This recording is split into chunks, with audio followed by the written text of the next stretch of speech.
Hello అండి. నమస్తే. అందరూ ఎలా ఉన్నారు? బాగున్నారా? వెల్కమ్ బ్యాక్ టు వారాహిడి9 ఛానల్. కార్తీక పురాణం 22వ అధ్యాయం అండి. జలంధరుడి జననం, అమరావతిపై జలంధరుడి దండయాత్ర గురించి తెలుసుకుందాం.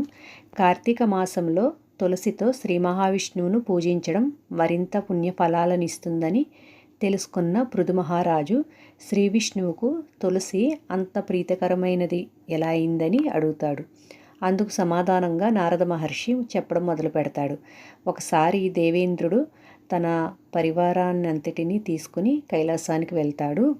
ఆ సమయంలో పరమశివుడు బేతాళ రూపుడై ఉంటాడు. ఈశ్వరుడి కోసం చూసిన ఇంద్రుడికి ఆయన కనిపించడు. దాంతో బేతాళ రూపుడి దగ్గరికి వెళ్ళి సదాశివుడు ఎక్కడా అని అహంభావంతో అడుగుతాడు.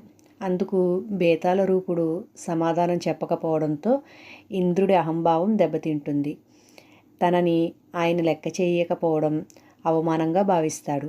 శివుడు ఎక్కడికి వెళ్ళాడు అని ఇంద్రుడు కోపంగా అడుగుతాడు. బేతాళ రూపుడు ఇంద్రుడి వైపు చూసి మౌనం వహిస్తాడు.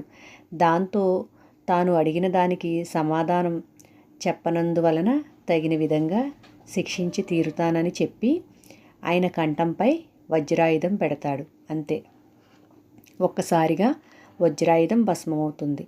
శివుడి కంఠం చల్లగా కందిపోతుంది. ఆగ్రహంతో ఆయన మూడో నేత్రం నుంచి మహాజ్వాల వెలువడుతుంది. ఇంద్రుడితో పాటు ఉన్న బృహస్పతికి బేతాళ రూపుడై ఉన్నది సాక్షాత్తు శంకరుడే అని అర్థమవుతుంది.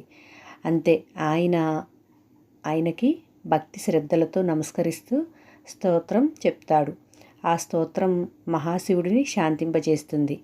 తనని శాంతింపజేసిన బృహస్పతిని ఉద్దేశించి ఏం కావాలని శివుడు అడుగుతాడు. ఆయన మూడో నేత్రం నుంచి వెలువడిన జ్వాలను ఉపసంహరించమని బృహస్పతి కోరతాడు. అయితే అది అసాధ్యమని చెప్పిన పరమశివుడు ఆ మహాజ్వాలను గంగా సాగర సంగమంలో కలిసేలా చేస్తాడు.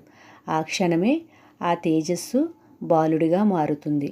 సముద్రుడు ఆ పిల్లవాడిని తన కుమారుడిగా అక్కున చేర్చుకుంటాడు.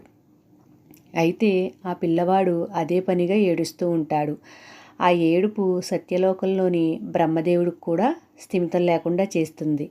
దాంతో ఆయన వచ్చి ఆ పిల్లవాడు ఎవరని సముద్రుడిని అడుగుతాడు. తన కుమారుడే అని చెప్పిన సముద్రుడు ఆశీస్సులు అందించవలసిందిగా కోరతాడు. అంతలో ఆ పిల్లవాడు బ్రహ్మదేవుడి గడ్డం పట్టుకుని లాగుతాడు.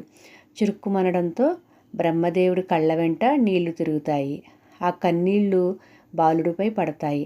తన కళ్ళ నుంచి రాలిన నీటిని ధరించిన కారణంగా జలంధరుడు అని ఆ పిల్లవాడికి బ్రహ్మదేవుడు నామకరణం చేస్తాడు. మహాశివుడు తప్ప మరెవరూ ఆయనను వధించలేరని దీవిస్తాడు.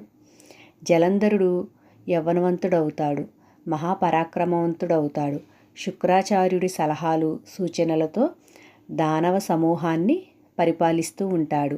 ఎప్పుడైతే జలంధరుడు వంటి మహాబలవంతుడు తమకి నాయకుడుగా నిలిచాడని తెలిసిందో అప్పటి వరకు ప్రాణభయంతో దాక్కున్న దానవులంతా బయటికి వచ్చేస్తారు. అందరూ కూడా జలంధరుడి నాయకత్వాన్ని అంగీకరిస్తూ జయహో అంటూ అతన్ని అనుసరించడం మొదలు పెడతారు. ఆయన శౌర్య పరాక్రమాలను కొనియాడుతూ ఉంటారు.